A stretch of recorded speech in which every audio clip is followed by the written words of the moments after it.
In 41 days, I 3x a seven-figure coaching business, bringing it from around $80,000 a month to over $250,000 in a month. And in this video, I'm going to break down the step-by-step roadmap I used to do this, which took me months to actually prepare, and $30,000 invest in my own education to make this happen.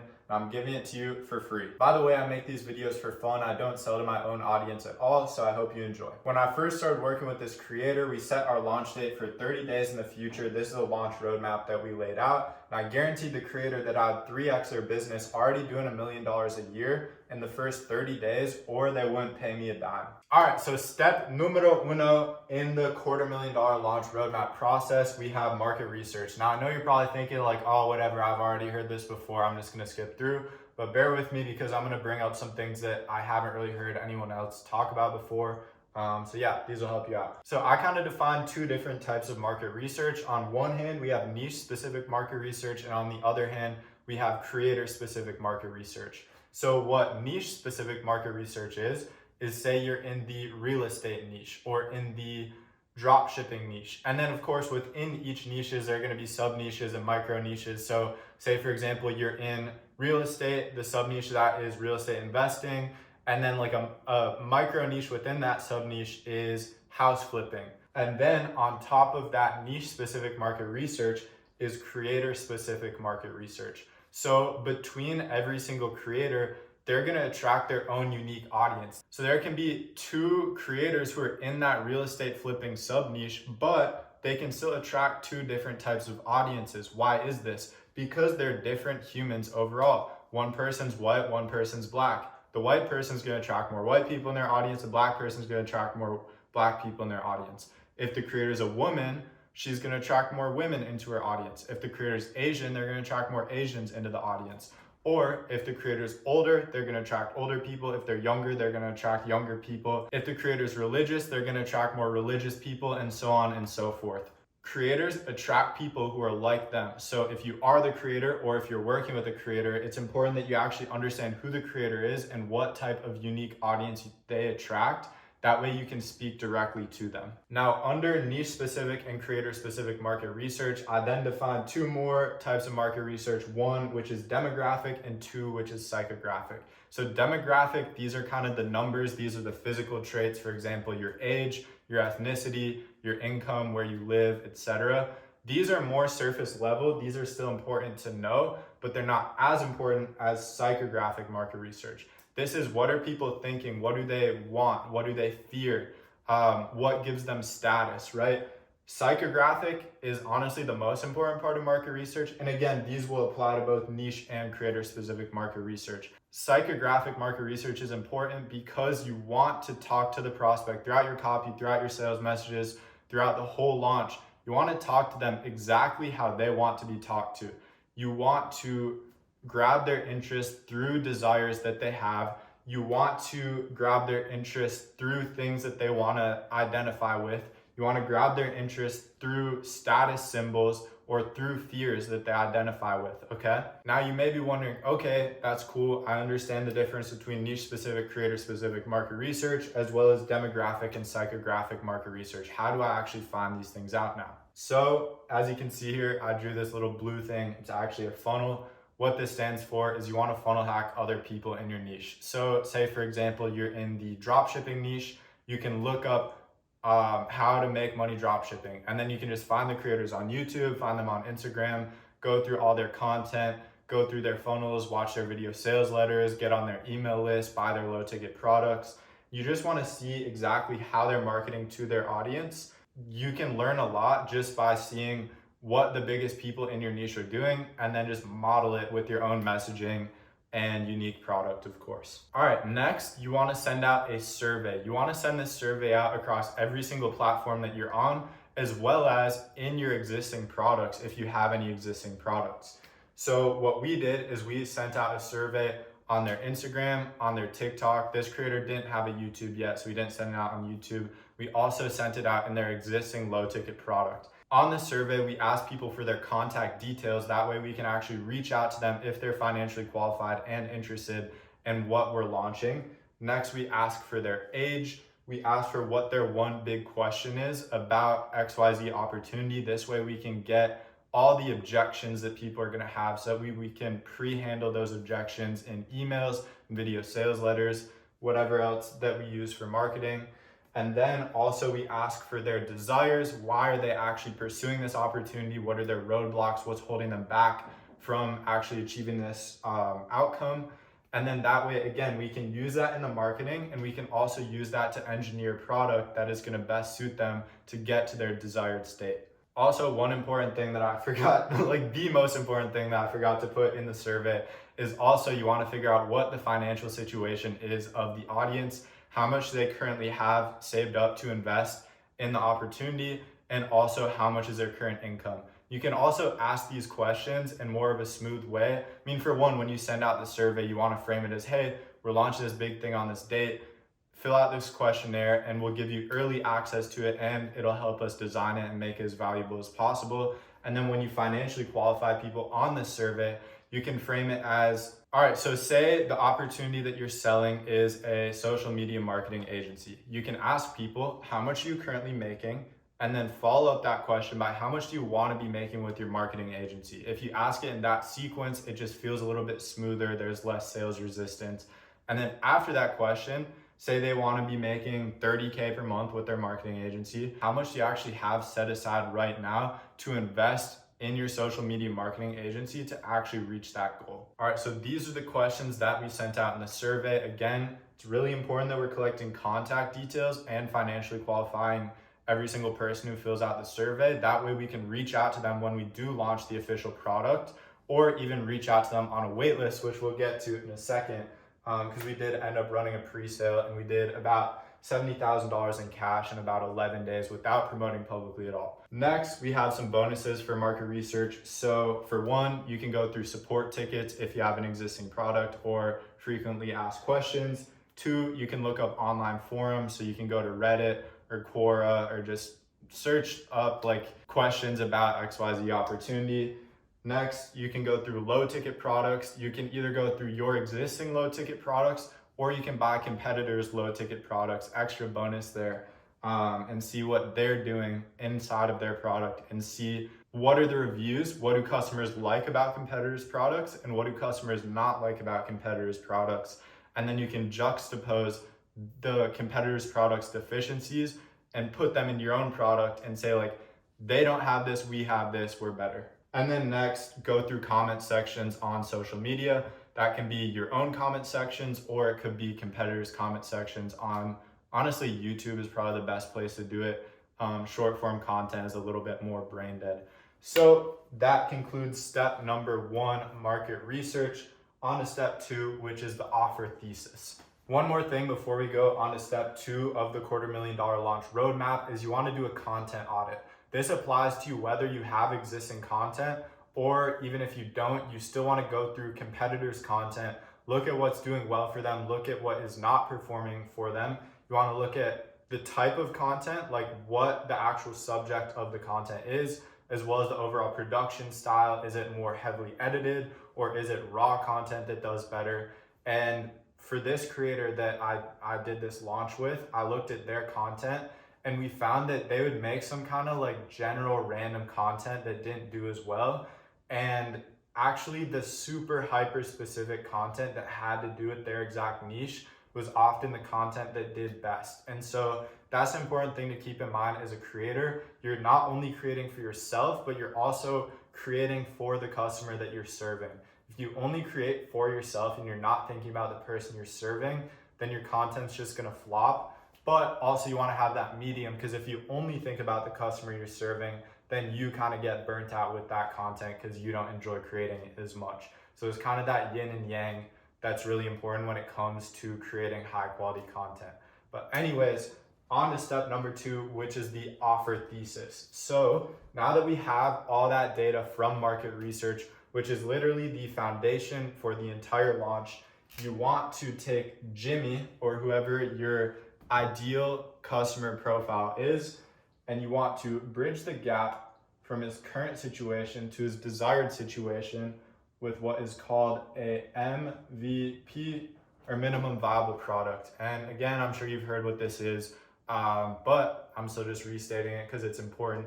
And when you're selling a digital product or a coaching or a mentorship, this is actually how you want to structure your MVP, is you want to sell and then build. Sell before you build, sell access to yourself, talk to your customer, figure out what they need, and then build a product around what will actually get them to their desired outcome. We came up with a $2,000 price point. I wanted to charge $3,000, but this creator had never sold anything over $100 in their life. So they felt even $2,000 was scary for them to sell. So we just rolled with $2,000. However, if we did sell $3,000, we would have probably done like over 300K on this launch, because our average order value for the 2K offer was like 80% of the paid in full price. So yeah, whatever, you win some, you lose some. In the next launch, we're gonna be doing 3K. And then for our guarantee, I highly recommend you do a guarantee, but in this niche, it is a little bit harder to promise a guarantee.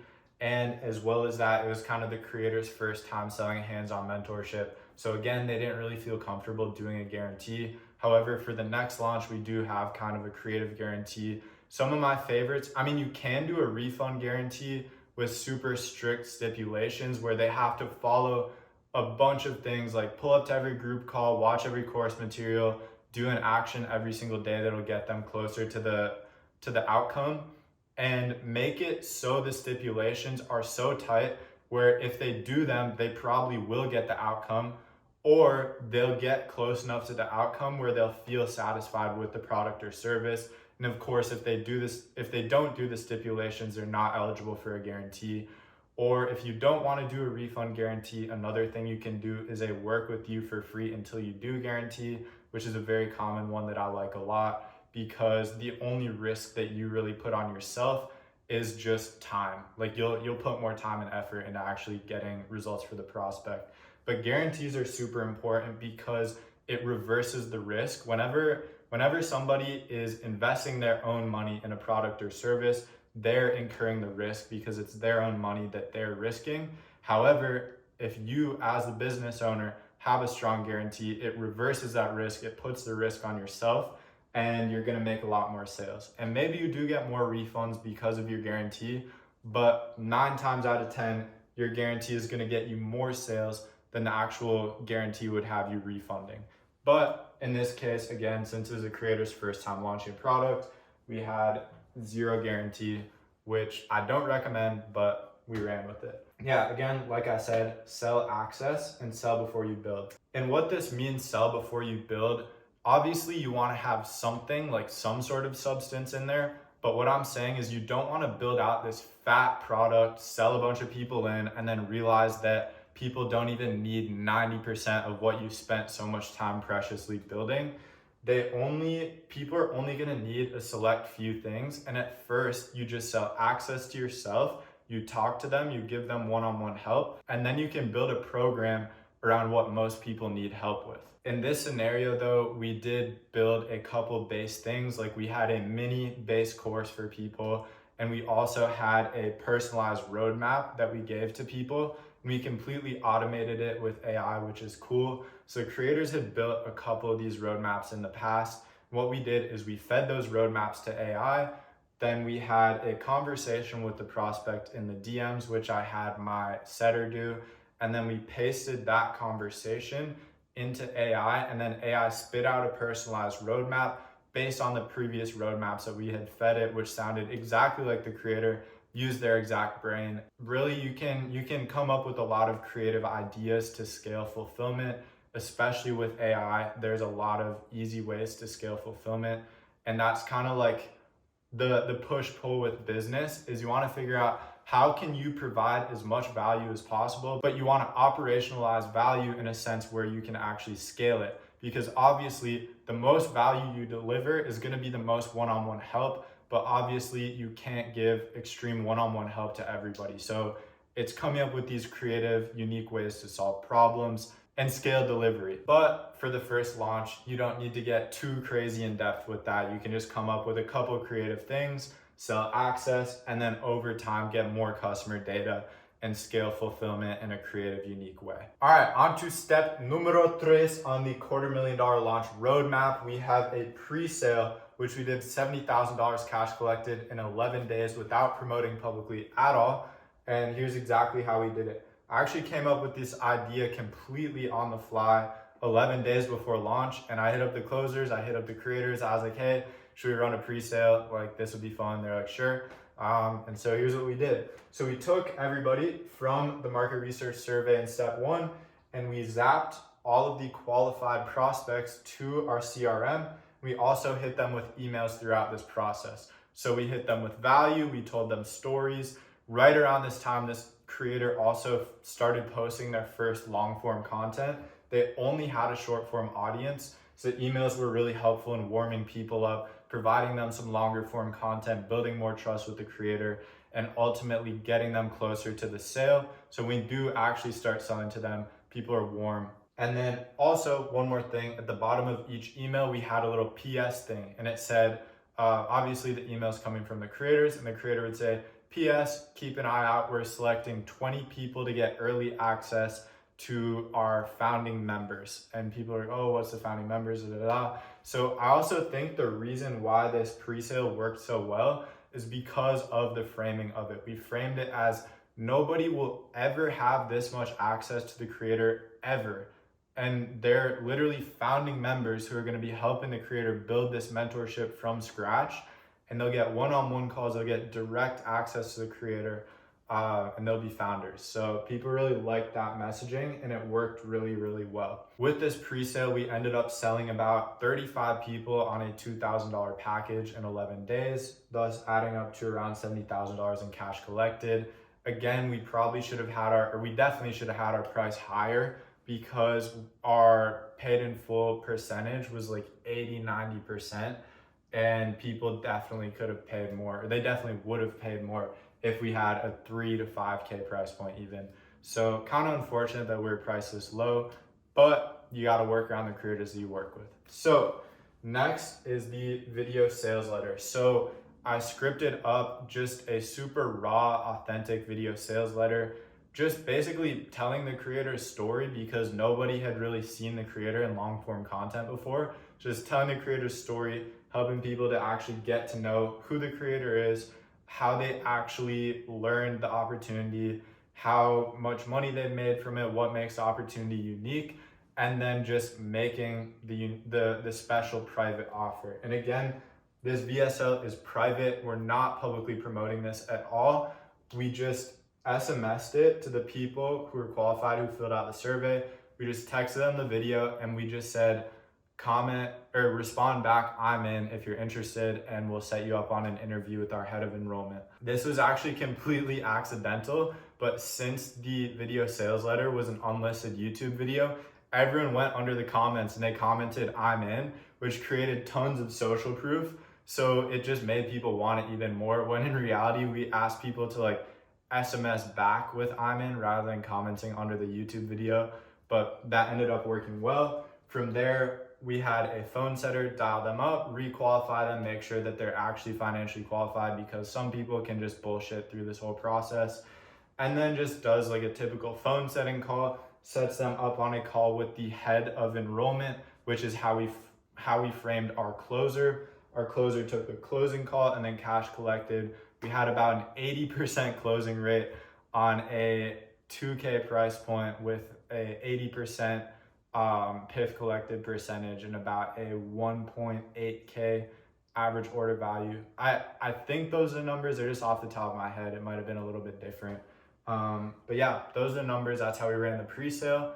And on to step numero 4. So for launch copy, the different types of copy that we wrote were emails, video sales letters, sales pages, and just posts inside of their low ticket product to ascend people to their high ticket, as well as just social media platforms. So Instagram, TikTok, YouTube. And then here's what we actually did for the copy process. Now for one, I do want to frame this. I'm no like copywriting expert. I'm just telling you what I focus on for this launch, where we did $250,000. So we started with market research. Again, this is just like the foundation for everything. If you've done this right, you'll have one, swipe files for all your competitors' funnels, video sales letters, emails. You'll have converting copy that actually works, so you can model it in your own copy. And two, you'll also literally be inside your prospect's mind, so you know what they're thinking, how they're feeling, what their fears are. That way you can channel that desire into your product or service that you're selling. So another couple important things that you want to focus on is one, what is the awareness level of the audience who you're selling to? So as you can see here, this dude is stabbed through his abdomen and he's bleeding from a katana, right? So he is probably problem aware, right? He needs to find a solution. So there are 5 different stages of market awareness. At the bottom, there's unaware. These people just don't know anything.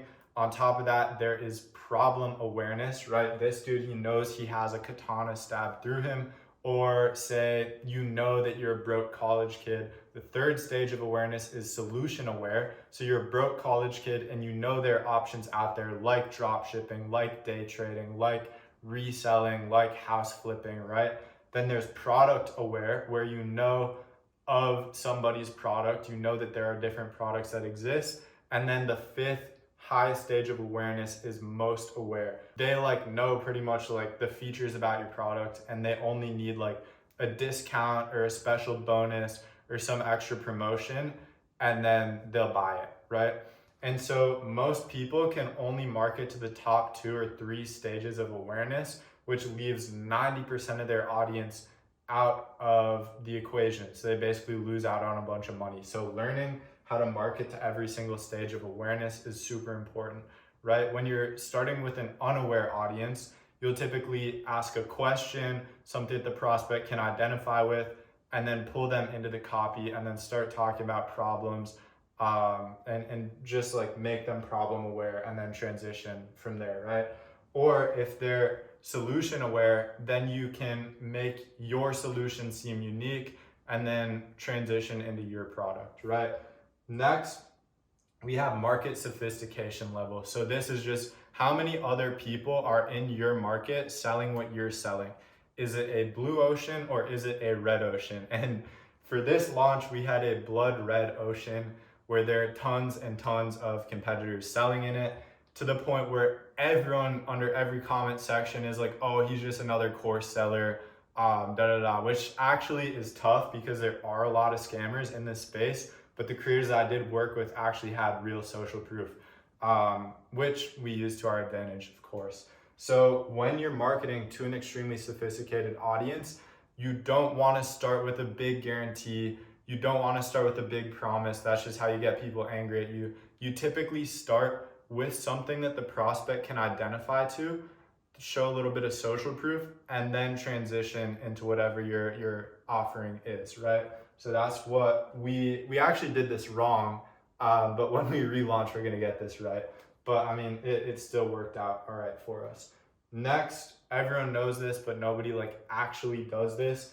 You want to put the majority of your focus on the headline of your landing page and the hook of your VSL.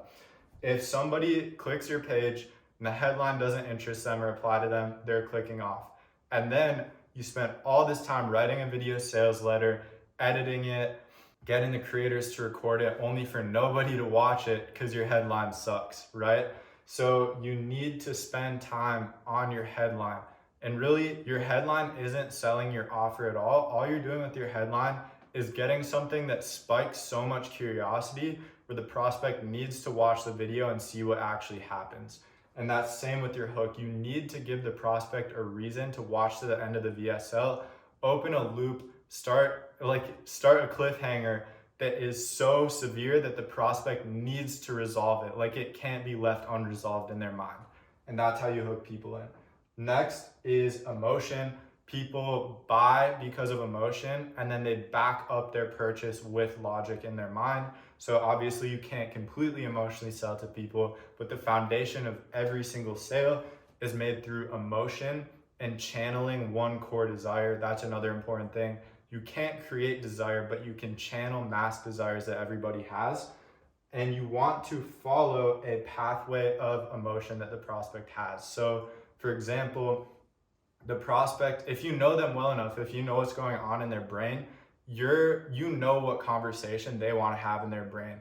And if the prospect wants to go left, but you go right, you lose them. You lose the sale.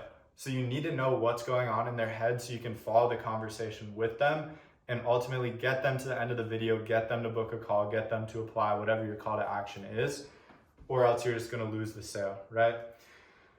Another copywriting principle is the job of each piece of copy is to get the prospect to read the next piece of copy. So if it's not punchy, if it's not engaging, if it's boring, the prospect's just gonna click off and they're never gonna finish the video. Again, I'm no expert when it comes to copywriting. It's not like I've been doing this for years and years and made like 8 figures and all that.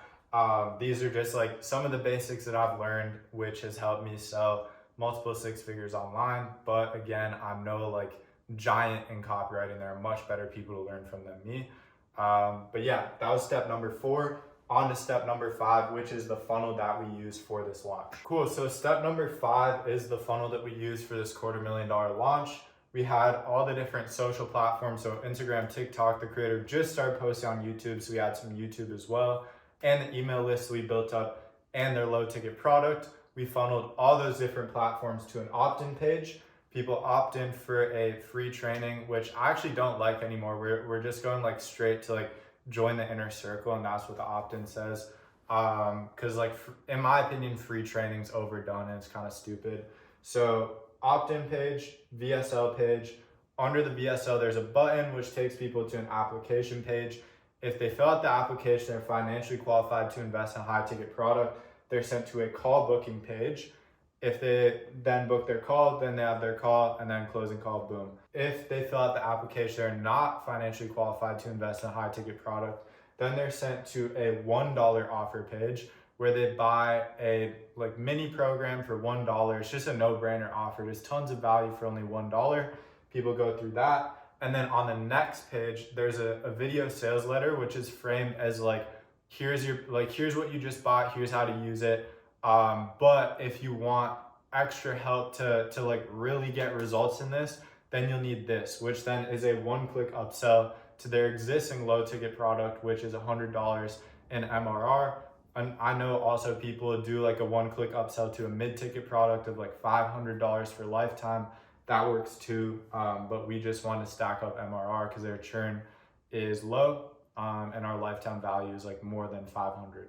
So that's what the funnel looked like. We also had a setter throughout every single stage of this process to recoup lost leads. So if somebody opts in but doesn't finish the VSL, the setter reaches out to them, texts them, calls them, and then qualifies them, books them in for a high ticket call. If people fill out the type form application and they're qualified but they don't book a call, the setter reaches out to them, dials them up, and again requalifies them because sometimes people will fill out the type form application wrong, and then assuming they're qualified, then books them in with the closer, again who we frame as the head of enrollment. Now, one extra thing that we're going to do in the future, which I highly recommend you do, is when people buy the low ticket product, give them a complimentary strategy session where you help them set their goals. You just go through a basic setting call framework. You ask them what got them interested, what they've been struggling with, what their goals are. You can financially qualify them. And then you can be like, hey, by the way, we have this thing called the inner circle. Are you interested in it? If they are, then boom, you put them on a call with the closer, assuming they actually have money. Because some people who go through this application, they'll fill it out saying that they have less money than they do because some people don't want to get shanked on a higher ticket product. So they'll lie in the application, say they have less money than they do. So that's what the one-on-one like goal setting call with the setter is for. After they buy the low ticket product, they get a hop on call with the setter requalifies them and can then put them on a call with the closer. So this is the funnel that we ran, and on to step number 6, which is the sales process. On to step 6 of the $250,000 launch roadmap, we have the sales process and sales team. So for the roles, we had 2 closers, 1 phone setter, and 1 sales admin. If you're wondering what a sales admin is, due to the nature of our funnel, somebody can fill out a qualified application and get on our closer's calendar. And ideally, you want to touch people as much as possible throughout the sales process. Obviously, if you touch them too much, they're going to get overwhelmed. But you at least want to make sure that they're not just bots or randos or glue eaters who are booking onto the closer's calendar. So what a sales admin does is after somebody books a call if the phone setter didn't book them in, if they just book in straight through the funnel, sales admin dials them up, make sure they're actually a real human, qualifies them, and make sure that they're all set. But I'll get more into the actual process in just a second. For now, I'm just gonna talk about the actual team. So to find these roles, because both the closers had years of experience, millions of dollars of cash collected. The setter and sales admin were newer, but it is kind of hard to find more experienced talent in these roles that are more kind of lower experience roles, right? So in terms of recruiting, my favorite way to get talent is just through word of mouth, be that through your own sales team from people who you've worked with, who you love working with, or if you have friends who are also offer owners, that's my favorite way to get talent. So I actually got 2 closers through word of mouth, and I got my sales admin and phone setter through placement agencies, which is another great route to go. Now, just some other ways you can find talent is through your own personal brand, through online sales communities, through students. Say you run a mentorship program, and you have a student who absolutely loves your program, they're super convicted, and they want to get more people inside, they can close for you. Or you can just run paid traffic and just say like, hey, I need closers, apply, right? So these are some different ways of recruiting. In this case, I use word of mouth and some placement and one placement agency. And then when it comes to actually hiring, what I care most about, I mean, for one, is just the minimum requirements of experience. If they're a closer, I want them to have at least a year of experience and at least $1 million in cash collected, or at least multiple 6 figures in cash collected. Other than just base experience level, what I care most about is just who are they? Are they hardworking? Are they hungry? Are they open to learning? Do they care about the growth of themselves and the other people on the team? If somebody comes on and they just hate sales, I don't want them on the team, because they're gonna be miserable and they're gonna drag the other people on the team down. So that's really like the big thing I look for, is just who are they? When I have a conversation with somebody, I generally get a pretty good idea of who they are at their core. Are they hardworking? Do they at least like have some natural proclivity to sales? I know it can be a hard space, and there is some eating shit to it, so not everybody loves it. Next, we have management. So for management, we do 3 meetings a week every morning before the sales day. So Monday, Wednesday, Friday. On these meetings, for one, we just start with general discussion. I just make sure everything's going well, check in with everybody, have a little bit of fun, do some push-ups, whatever. And then we do mocks and car reviews. Then we just end with some more bullshitting. I like just having fun on the meetings, because again, if people are dreading showing up to the sales meeting, it's not going to be a very productive meeting. So we have a little bit of fun at the beginning, have a little bit of fun at the end, and then like kind of throughout the middle, and like the end of the beginning of the meeting, where we need to talk about like projections, what numbers are looking like, what bottlenecks are, what important discussion topics are. Obviously, we lock in for those things. Next is one-on-one calls. It's important that you check in with your team members on a one-to-one basis as well, because you never know what could be going on. And a lot of times when someone on your team isn't performing, it's typically not work related. At least in my experience, it's typically personal life related. So you want to ask them what's going on. Like for example, my sales admin, his mother passed and his dad moved on quickly and was getting with another woman, which I know is kind of like sensitive information, but shit like that happens. We're humans and it's hard. And if as the leader, you don't understand that and you don't empathize with the people on your team, nobody's going to want to work with you, right? So you need to understand that the people you're working with are humans. Don't just solely focus on the business, also help them grow as people, show them that it's a family, they have a community, especially in sales. It can be a hard space. It can be very competitive.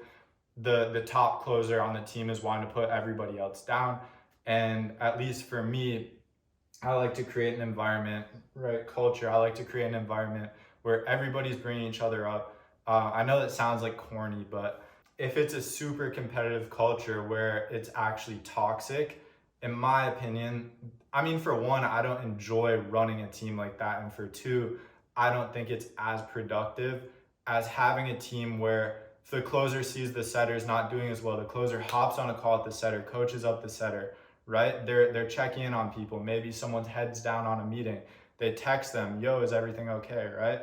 That stuff is super, super important to me. And I think it ultimately breeds a strong team, right? After doing this, our close rate was 80%. Our average order value was 80% of what the PIF price was, right? We had really strong stats. And I think that a large amount of that was just due to the culture, right? Next is just criticism and ego. A lot of people in the sales space have big egos. So you need to be thoughtful about how you deliver criticism. If you're on a group call and everybody starts criticizing a closer, they're going to get very defensive, right? For one, you either criticize in private or you be respectful in the way you do it, and you have everybody else give positive feedback. And when you're delivering criticism, you're not pointing at them like they're the problem. You're sitting on the same side of the table as them, looking at the problem and saying, this is what you did, just objectively, right? There's no subjective, you're an idiot, whatever. It's just, this is what you said. This is what is expected of you to say, right? Like, do you see how when you said this in a sales conversation, the prospect got a negative reaction and it ended up going downhill from there? And then they're like, yeah.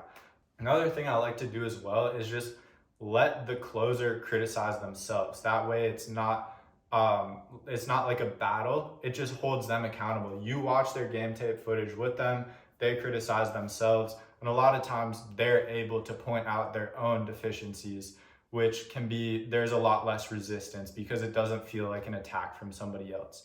So that's just kind of how I like to do my management, and that's how we did it for this launch, and I think it worked pretty well. Now we'll get into the actual sales process and what that looked like. Now onto the actual sales process. As you can see here, a phone setter books somebody in, or they just book in naturally through the funnel. After that, they're sent to a pre-call video, which basically just sets the frame for what the call is actually going to look like. It frames it as an important interview with the head of enrollment, who's actually the closer, but it just gets the prospect to take the call more seriously. We frame it that if they miss their call, they're not going to get a chance to reschedule. They need to show up in a quiet environment. They need to be prepared to have a deeper conversation, actually talk about their goals. And then after people get booked in, our sales admin texts them and dials them up, basically just requalifies them, sets the frame for the call again, and then sends them some pre-call sales assets. And this whole process just warms people up a ton, increases the chance that they're actually going to show up to their call, and increases the chance that they're actually going to close. So our show up rate was about 75% for this launch. And then in terms of the actual pre-call assets, we send them the pre-call video again to make sure they watch it. We make sure that they fully watch the original VSL as well. And then another really special thing that we had is an unreleased podcast episode between the closer and the creator. So when they hop on a call with the closer, they're familiar with the closer's face. They don't just think it's some dude scamming them. It gives the closer more authority that they see the closer on the call, on a podcast with the creator. And also in that unreleased podcast episode, bonus points if you can pre-handle objections that prospects have. So based on all the calls that the closers had already taken, we then talked to them, we figured out what are the main objections, and then we pre-handle all those objections in the unreleased podcast episode, which we tied into that pre-call asset. And then one other thing that we're doing for the next launch that we do is a company brochure, which is basically just another sales letter, but just written out with a bunch of case studies, why the opportunity is unique, the guarantee, the offer, all that just warms people up more. And then boom, they hop on a call with the closer, and then we get that dinero. Also, throughout this whole process, they get hit with auto text reminders. So right after they book, they get a text message and email. The first two emails, by the way, we send like actually longer form emails telling stories, warming people up. We send a text and email instantly, 24 hours before their call, 5 hours before their call, 2 hours before their call, 30 minutes before their call, and right as the call starts, they get hit with auto reminders.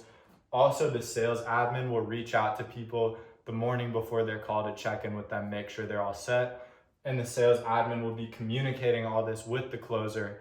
And if a prospect's showing unresponsiveness, they're probably not going to show up to a call, then we can cancel that prospect's call, then somebody else can book in. So one thing that we'll say the instant they book in, we call them, we text them later in the day, we text them again, they still haven't responded.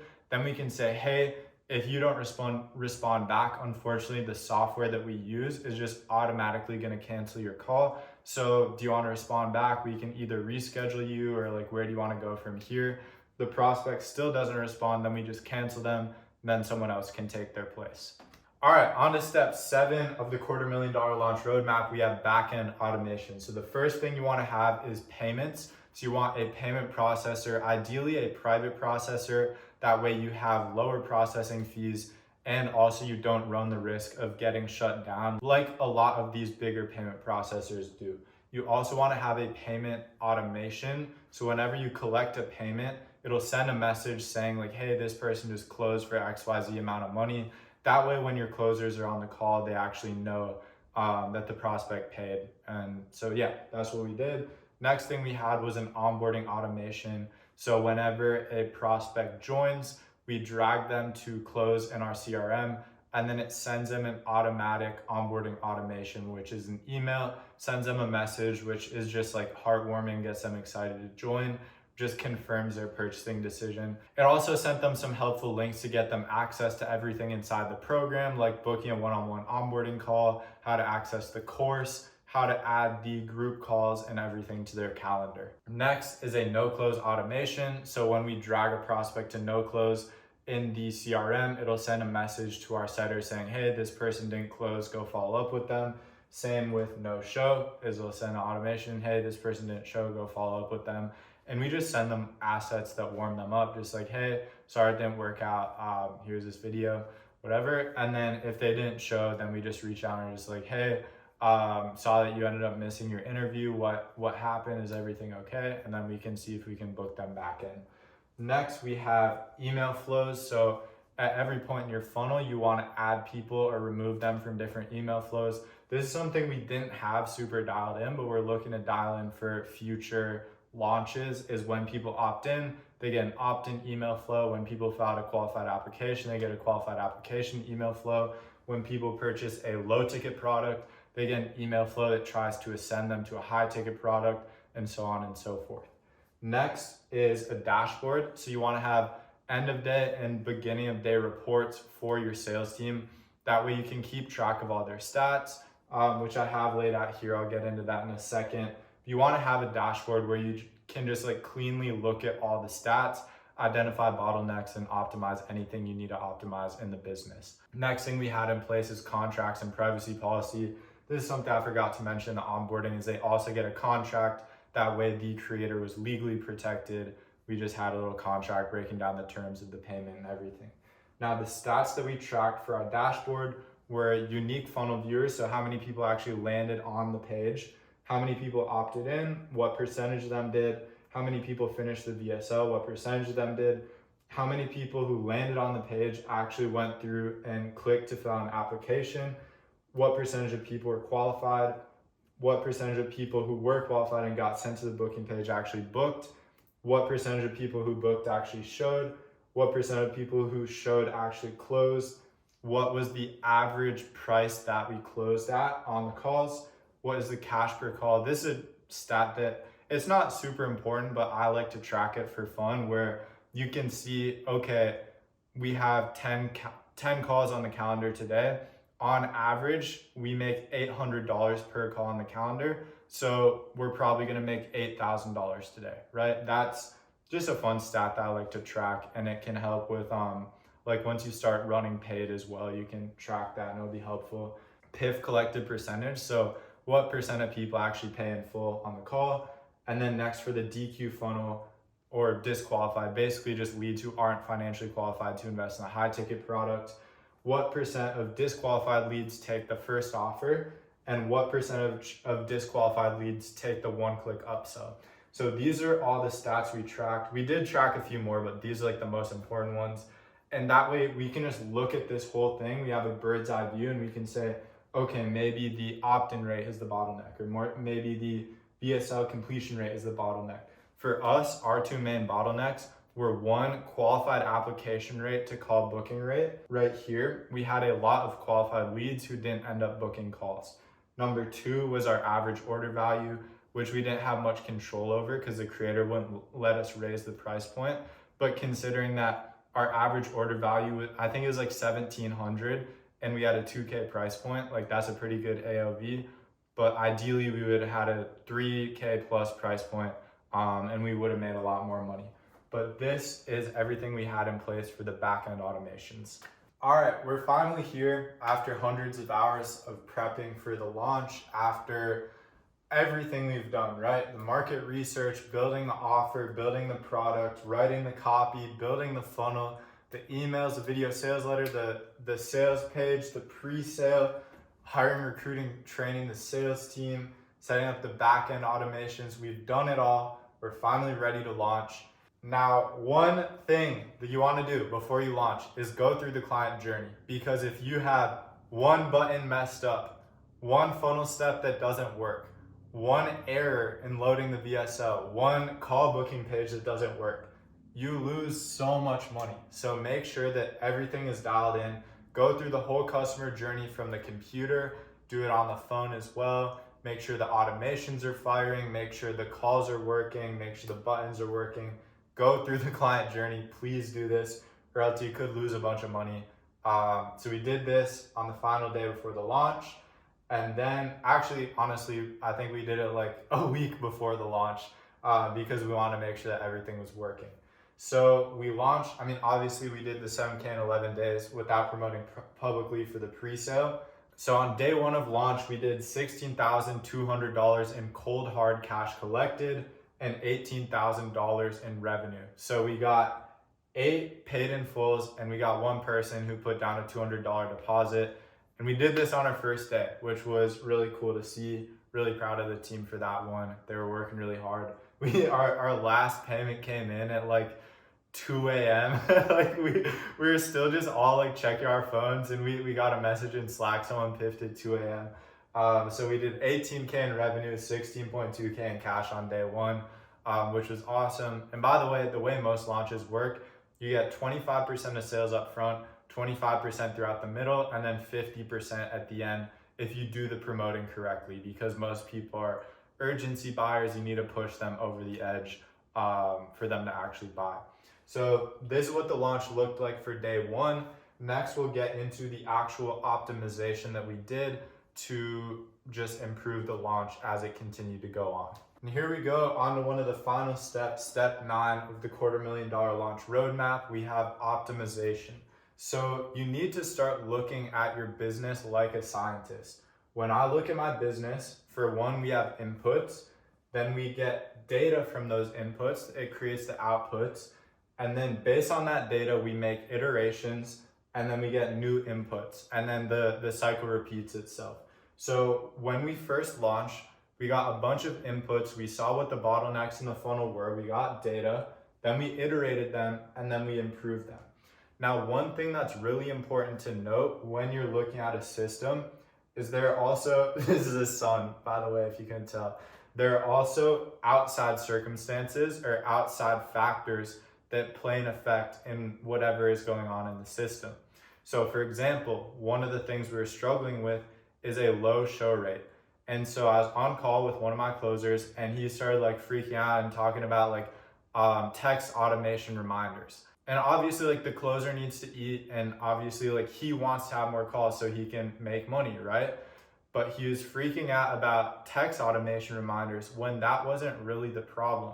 And so if you look at a problem with a one-dimensional view, you're gonna get one-dimensional results. And honestly, he also wasn't wrong to think that, because when you're not in the position of the owner where you have the holistic view of the business, you don't always see every moving part of the business, right? So I'll just give you an example. Say you're trying to grow a plant, you plant it somewhere, there's sun on it, you're watering it, but the plant's not growing. You have no idea, like you're doing everything right? There's sun, there's water, you're taking care of the plant, you're putting fertilizer in there, whatever, the plant's not growing. But what you didn't realize is that you actually planted the plant in toxic soil and you didn't even know. And so that's sometimes what happens in business is you're putting in these inputs and you're not getting the right data and nothing makes sense. And so sometimes you have to step back, look at your business from different points of views to see what's really going on. And the actual issue that we ended up having with the show rate, it wasn't the text automations, we had that in place, but the issue was actually that our sales admin wasn't hitting up the leads 5 minutes after they booked. Sometimes he'd take 30 minutes, sometimes he'd take an hour. And so that's something that we realized had a big downstream impact on the show rate, is that you need to hit leads within 5 minutes of them booking. So that's one switch that we made, that we got a huge throughput and actual show rate. Another thing that we noticed is that the type form completion rate was not as high as it could have been. So it was 30%, I think. And all I did is I removed one question from the type form. It went up to 40%, and we increased throughput by like 30% or 25%, if my math doesn't suck. Going from 30 to 40% completion rate, I believe that's a 25% increase in people who actually finish the type form just by deleting one question. Funnels are great. You want to have friction. You want to have quality people coming through. You want to push away the bad people. But if you have too much friction in a funnel, you push away too many people. So it's about that happy medium. And this is honestly a mistake that I made, is having too much friction in the funnel at first. Would have been better to start with less friction. And then as people come through, we can add friction if the sales calls are lower quality, or if they're just like more bullshitters if the sales team's talking to. So this is the process that we use to think through optimizing the business and scaling it. Systems thinking is super important. Inputs, you get data. Based on that data, you make iterations, and then you do more inputs, and so the cycle repeats. Don't forget that there are outside factors affecting the data that you get in your business. And on to step number 10, closing enrollment. All right, so I've been recording for like hours and hours now. It's already getting dark out, so I'm gonna tie the last two steps of the $250,000 launch roadmap into one. So we have closing enrollment and scaling. So again, like I said at the beginning of this video, the creators I did this launch with were at $80,000 per month. And I guaranteed them that I would 3x that and bring them to $250,000 in our first 30 days of public launch. So we were literally on our last night before like hitting this actual guarantee. And I think we did 10K cash collected on the last day, which was awesome. We had one of our closers, he dialed up a bunch of leads that he didn't close, and he ended up closing them on the follow-ups. And then our setters went crazy, booked in some calls as well. And so one of my closers, we were out having tacos in Miami with the creator actually. And so we were sitting there having tacos, and the closer is just like on the phone while we're all eating tacos. And he gets somebody on a buy now, pay later option, which is, he used this thing called Zip, where they put like $500 down, we collect the PIF up front, and then they pay the rest off with interest. And so we got one PIF while eating tacos, and then we got one more person booked in for like 12 a.m. So we stay up. We were out doing something, like me and the team were out doing something, but one of our closers went back to the B&B, sat down with his computer, and he took the last call. And we get back and we're sitting, like we hear him in the other room on the call at like 12 a.m. and we're sitting there in the living room, and then he comes out and he got the PIF. So we like quite literally hit the $250,000 guarantee on the very last night when we were on our team trip. There are 2 days left to actually hit the guarantee. But it was just cool that like we all went on a trip together and we hit it on the very last night. So that was awesome. We ended up keeping the enrollment open for a little while longer. So like in total high ticket cash collected, we did at this point, including split pays, over 200K, but at the time, 195,870 in cash collected, including MRR throughout the period is like a little over 300K. And then in the actual like guarantee timeline, from including the pre-sale to the first 30 days after the official launch, we did $174,000 in cash collected on top of their existing 80K per month in low ticket recurring revenue. We did $250,000, so we hit the guarantee. It was a crazy launch. It was a lot of fun. Learned a lot, put in hundreds of hours, and made some good money as well. So this was the whole process. For scaling for future, for one, this creator had zero YouTube presence. We're helping them grow on YouTube. I actually just started implementing clipping for them. We already got millions of views, 1,000 followers in the first couple of days. So clipping's been going well. We're gonna scale it paid in the future. We're gonna implement one-on-one student success coaches into the mentorship. We're gonna implement a higher price point. That way we can collect more cash. And we have a bunch of other things planned to scale in the future. There's no reason why this offer can't do $500,000 a month, even up to $1 million a month. If you're still watching this video, I really appreciate you giving me your time and attention, because those are two of your most valuable assets. And if you watch this far, it probably means that it was valuable. So that makes me happy as well. I don't sell to my audience at all. I literally just make these videos for fun and to grow my personal brand, and then who knows where it'll go. I make all my money from the creators who I partner with, and I sell their own education, and I just do everything on the back end. It would mean a lot if you subscribed. You can comment down below if you want any other videos out of me. You can follow me on IG and hit me up if you have any questions. Peace.